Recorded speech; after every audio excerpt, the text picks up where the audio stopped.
Hey guys, welcome to another video. My name is Ian, I'm Ian the Reader, and today I am back with another wrap-up for you. That's what we're doing today. I forgot what we were doing for a second. Yes, today is my October wrap-up. You guys, October is over. Can you believe it? It's November now. That is bonkers to me, and I don't know where the month went, but I did read a lot of books in the month, so that's pretty good. I managed to finish 17-ish books in October. I say ish because as I'm filming this, it is technically October 31st, and I might manage to squeeze in one more book, and we'll talk about that book a little bit because I have very little left in it, and I'm hoping to finish it, but we'll see. We're not going to waste a whole lot of time here, guys, because I do have a lot of books to talk about, so I'm going to go ahead and jump into the books that I read. So this month, I did participate in the Stephen King readathon over on the Bookish Drummers Discord. I was on Team Annie Wilkes, and I'm thinking that we've won. We're very close. We've been winning in all of the weekly updates that have been posted, but you never know. One of the other teams could try to get in there and beat us, but I don't think they will. I'm confident. I am boldly confident in our ability to win this, and I read a lot of books for that, so let's talk about those. First off, I read Thinner by Stephen King, aka Richard Bachman, or actually it's Richard Bachman, aka Stephen King, because it was written under the Bachman name, but it's Stephen, whatever, you know what I mean. Anyway, I have mixed emotions about this book, to be honest. I think it's kind of mid when it comes to Stephen King books. I enjoyed the idea of it. So in this, you have a man who did something bad. He accidentally hit somebody with his car and got away with it. Like, he didn't have any real consequences. And the husband of this person has placed a curse on our main character by saying the word thinner. He said thinner. And as a result, our character is slowly losing weight. Like, getting smaller and smaller, and he's like a relatively overweight man at the beginning of this, and he just starts losing weight, and at first he's like, oh, this is great, but then it's not great because he just keeps losing weight, and it's like dangerously unhealthy. And I liked that idea. I just think that this should have been a short story, not a novel, and it's not an overly long novel. I mean, I think it might even be less than 300 pages. Actually, it's about 300. It's a little bit longer, but by the time we got over halfway through the book, I was already burnt out on this idea. And I think it would have been much better utilized as a short story, in my personal opinion. Maybe even a novella, but not a novel. And I feel that way about another book that we're going to get to later. But particularly with this book, I think it should have been shorter. Or thinner, if you will. In addition to that, it's pretty racist, to be honest. So the antagonist of this story is a gypsy, as told by Stephen King or Richard Bachman in this. And they're just described in negative ways throughout the entire novel, and I don't think that stereotyping is really a good thing, and so I didn't enjoy that either. I just really have mixed emotions about this book. I think it's like a light 3, maybe even like a 2.5. It was not my favorite by any means. It wasn't my first Richard Bachman book. I did read my first Richard Bachman book this month, but it's lower in the stack, and I'll get to that in a minute. But I did enjoy some aspects of this, so maybe a 3. That's how I'm feeling about it. I'm gonna throw it. Whoop! Very Daniel Green of me, right? All right. So next up we have Bag of Bones by Stephen King. So this one has been on my TBR for a long time. This is one of the Stephen King books that I've had on my shelf for years, and I kept saying like, oh, I'll get to it. And I had like unrealistic expectations of this book for some reason. I don't know if it's because the bookseller who sold it to me when I bought it at Half Price Books told me it was their favorite Stephen King book, or some other reason. I just thought I was going to love it so much, and I didn't. I didn't hate it, and I will say I liked it more than Thinner, but I didn't love this book. I thought it was too long. Another case of being too long. But my biggest issue with this is our protagonist. I think that, okay, he faces some tragedy. So at the beginning, his wife has passed away suddenly and unexpectedly, and he is a writer. Stephen King writing about writers? No way.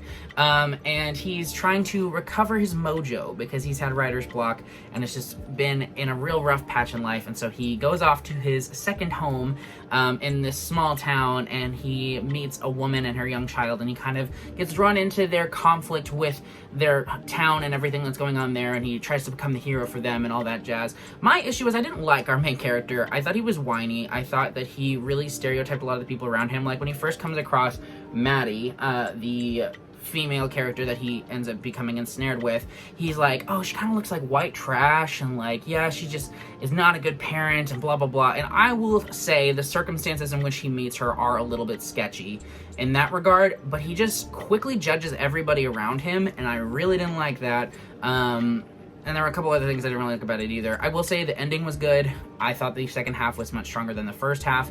I take that back. The third, and the first third were good. The second third was not good, in my opinion. So this is like a 3.5. I liked it, didn't love it. Boop. All right.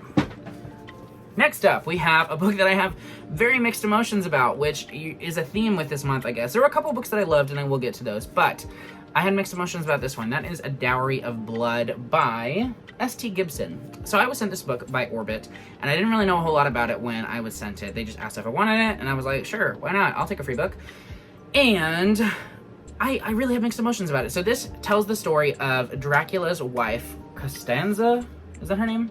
Constanta, something like that. Okay, so that's her name, and she is the first wife of Dracula, but he gets more spouses as the story goes on, and that's a big aspect of this book, is like the polygamy involved in that, and I did not like that personally. But the thing I will say about this book that I did enjoy is it's not romantic. Like, it's painted as like a dark romance or whatever, but Dracula kind of acts as a cult leader in this book, and he manipulates the people around him, and he twists the narrative around him, and like he does a lot of things that are super shady, and he just hooks people and won't let them go, and he like acts as a vampire on them. He drains them of life and of fulfillment and joy, but also intoxicates them at the same time. And I think that that is a good, like, it serves as a good image of a toxic relationship and kind of a depiction of this manipulative individual who holds an iron grip over the people around him.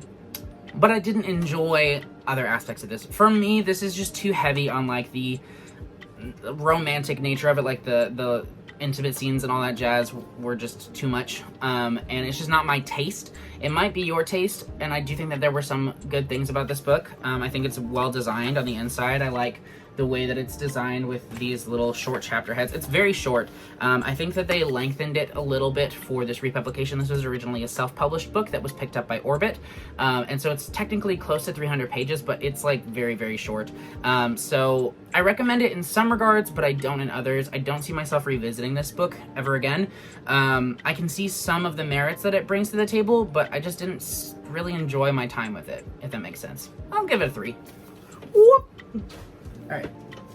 I'm going to skip to a positive book because the next one I grabbed I also had mixed emotions about. So I'm going to talk about the first 2 books in the Hitchhiker's Guide to the Galaxy by Douglas Adams. These were my last reads of the month, and I got to say, it was a delight to read these. I had read the Hitchhiker's Guide to the Galaxy in like middle school, which was an odd book for me to pick up at that time. I think I just liked the cover, like this little green guy right here. He's kind of cool. I can't really say that I remembered much of this story, though. I kind of remember the general setup of the destruction of the world and this one person who's kind of whisked away into the galaxy, but I didn't remember anything else about it. And I must have missed out on a lot of the humor in these books when I was a kid, because there's no way I got all of these jokes. But as an adult, I found this to be so funny. I listened to it on audio, and I cannot recommend the audiobooks enough, because it was hilarious. Like, I was literally laughing repeatedly throughout my time with this audiobook, and it was very short, and it was amazing. I loved it so much. I haven't settled on my rating yet, because I will say it gets so absurd. Like, if you can enjoy like absurdist fiction, you'll have a good time with this, but it's so comedic and ridiculous, and it kind of parodies the universe, if that makes sense. But I really love this book. I think I will give it 5 stars. Why the heck not? Because like, it's so original and wonderful, and I had a good time with it. I really did. So 5 stars for this one. I will say for this one, it digs more into the absurdity than the first book, but loses a little bit of its roots, I guess, because you don't follow your main character, Arthur Dent, as much in this book as you do some other characters. And I did enjoy this book a lot, and it's just a continuation of the first book. So whatever you get in the second half of Hitchhiker's Guide to the Galaxy, you're going to get in the restaurant at the end of the universe. But I will say that I enjoyed book 1 a little bit more. So I'd say 4 stars for this one, 5 stars for the other. Whoop! So good. Okay, next we have a book that I had, again, mixed emotions about. That is In the House, in the Dark of the Woods. And not a long title, but what a cool cover. This book is by Laird Hunt, and it's weird. Not like absurdist weird, just like confusing weird. So if you are a fan of A24 films, you might enjoy this. But it's similar in that, you know, you don't really know what's going on. Like, I read this book, and I can't say that I really understood it, because it's just so confusing and convoluted and mysterious. It's much more of a book that you read for, like, the ambiance and the atmosphere than you do for the plot, because you'll just be going, like, what the heck is going on? I have a big question mark in regard to this book at the end of my time with it, but I did enjoy it. Like, it's a good October read, I'd say, but it's by no means, like, a favorite book of mine, and I couldn't tell you what happened in it for the most part. So, 3 stars again. That one went really far. Okay, so moving on to another positive, we have the first, actually I don't know what book it is in this, but this is one of the Bachman books, and it has 4 of his books in here. And I read The Long Walk, which I'll put right there, that way I don't have to hold this up, and I'll just put that over there. So yeah, The Long Walk by Stephen King, aka Richard Bachman, was great. This is another one of his books that I feel could have been shorter. I think it would have worked better as a novella, just a tiny bit off of it, because it was great. The pacing was good for the most part. So what the story is about is it's about 100 teenage boys who go on the long walk, which essentially means they all start walking, and the last one standing wins. Everybody else dies. Everyone else is shot dead. If they stop walking, they are dead. And the person who wins gets like fame and riches and glory and all that jazz. So good for him, not so good for the other 99. But it's a very simple concept, but it's very well executed. The tension is great. It's very much, you know, an analogy for life, how we're all on this long walk and it ends when you die. But ultimately, this book, again, was just a little bit too long, so it withholds, I'm going to withhold my 5-star rating in that regard, but I really did enjoy it. I liked the things it had to say, but it was also just a really intense and fun time. So I'll give it 4 stars. I had a good time. Now getting into some more positives, we have Red Dragon by Thomas Harris. This is one of my favorite books of the month. So this is the first book featuring Hannibal Lecter, who is famous for being in The Silence of the Lambs, and this was intense and dark and horrifying. It wasn't a horror book as much as it was like a thriller, like mystery detective kind of story, but you get some crazy people in here doing some crazy stuff. So it's definitely not for the weak of stomach, but I had a really good time with this. If you love mysteries or like thrillers, pick up Red Dragon. Like, I feel like I don't see this book nearly enough. It's not underrated because it's had like film adaptations and stuff like that, and it's Hannibal Lecter, but I would love to see more people talking about Red Dragon because it is a fantastic and gripping time. I'm gonna give it like a 4.5. Then we have the book that I am most proud to have read in the month of October because I've been meaning to read it for years. That is Malice by John Quinn. I was supposed to read this like a year and a half ago for my family's book club, and I didn't. But I read it this month, so go me, I guess. So this is the debut novel by John Quinn, who I love because he wrote The Shadow of the Gods and The Hunger of the Gods, which are some of my favorite fantasy books of the past couple years, and is one of my favorite ongoing fantasy series right now. But Malice has been sitting on my shelf for a long time. I actually have this whole series, and so I've been meaning to read it, and I finally did. I can't really tell you what made me pick up this book this month. I just didn't want the year to end without me having read it, I'll say that. But I think at some point in the month, I'd just been reading so many other books for this challenge that I was doing, and so I was like, you know what, I just want to pick up something that I've been putting off, and this is what I picked up. So Malice is the first book in an epic fantasy series that consists of 4 books, and then there's a sequel trilogy as well, and I had a really good time with this. I will say, I can see some of the comparisons to Game of Thrones that have been made for this. I've only read the first book in the Song of Ice and Fire series, but I did enjoy that more than this, but I do see a lot of potential in this first book and in this series. One of my biggest issues with this is that there are a lot of perspectives, and normally I don't mind that, but with John Quinn, one of the things I typically love about his books is that he writes pretty short chapters that are very engaging. But the problem is there were so many perspectives with this that the short chapters kind of worked against that, if it makes sense. Like, I would have rather had longer chapters, that way I can spend more time with each character as the story is going so that I get to know them a little bit more. But it felt like juggling in that you have all these characters that you're trying to throw up in the air and catch, but you only get to hold them in your hand for like a few seconds before you have to throw them back up again. And so in that regard, it took me a long time to get invested in this book, which is why it took me so long to read it. I had picked it up a year and a half ago, but I put it down because I just couldn't get into it at the time. So I think if longer chapters had been utilized in this book, I might have enjoyed it more the whole time. But ultimately, I like where we ended up, and I really did enjoy that the stakes feel really quite significant in this book. People die. and apparently they're gonna keep dying, so I'm hopefully prepared for that.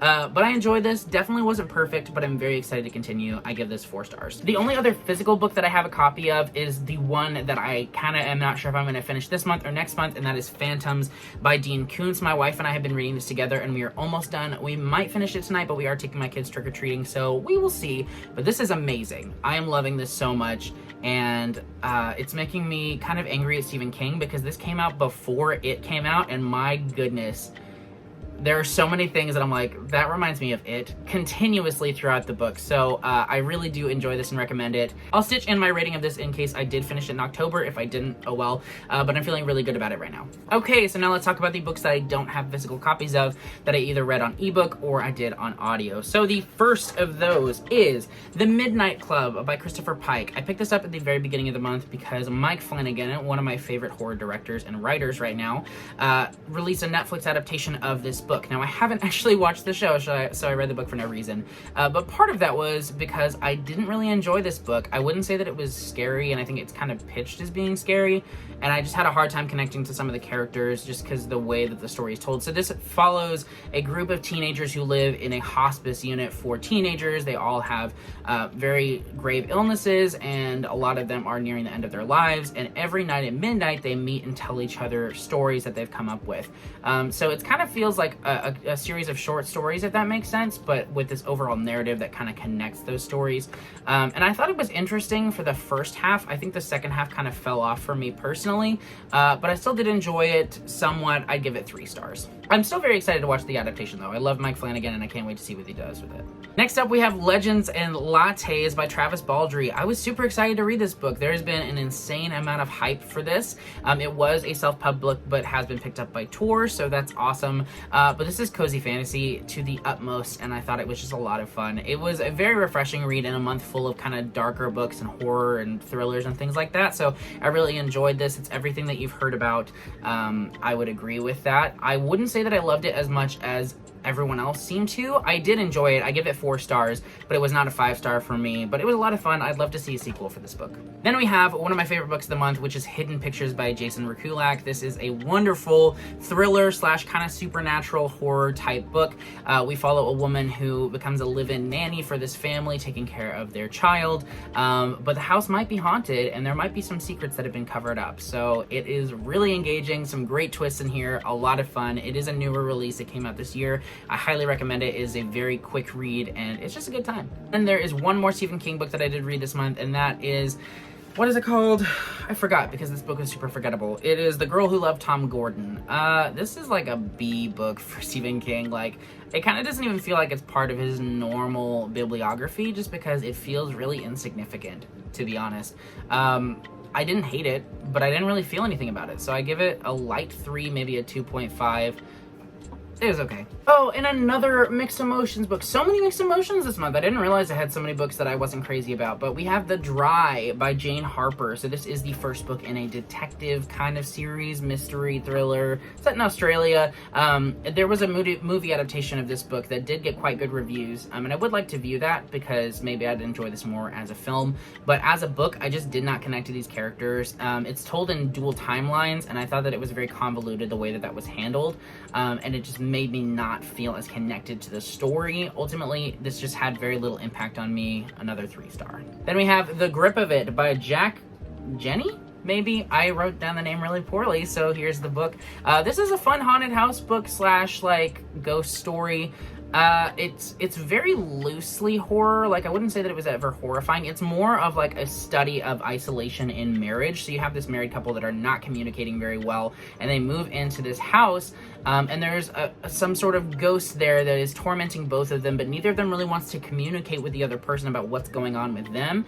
And so things just kind of go awry from there. And I thought it was a really interesting study of a marriage that is falling apart, and 2 people that really don't know how to communicate when they're thrust into this difficult situation. So I enjoyed this. I give this like a 3.5, maybe a 4.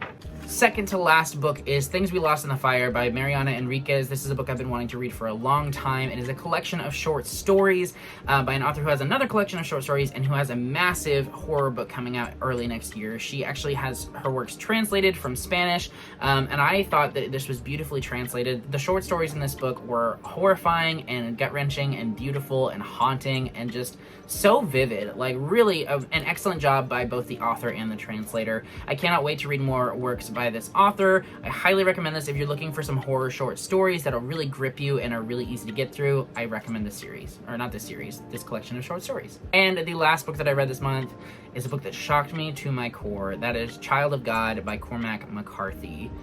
Wowza. This is a short book, but it packs a punch. It's not horror, but it's disturbing to no end. Like, it is horror. It feels like horror. Like, I was horrified. My jaw dropped at moments. I could not believe the lengths that Cormac McCarthy went to. Like, there were some moments as I was reading, I was like, he's not going to go there. And then he went there, and he kept going there, and I was just like, no. That was my reading experience. So, I don't want to tell you too much about it. It's about a man who lives in isolation socially. Like, he's just a social outcast, and his isolation kind of causes him to descend into some tomfoolery, which I'll leave it at that. But I really love this book. It's like a 4.5, maybe go up to a 5 at some point. We will see. I just have to get over this book first. But that is it. Those are all of the books that I read in the month of October. Let me know in the comments what you guys read. I would love to hear if you read some spooky reads or some thrilling reads and what your plans are for the rest of the year. Thank you so much for watching. I hope that you enjoyed this video, and I'll see you next time. Bye!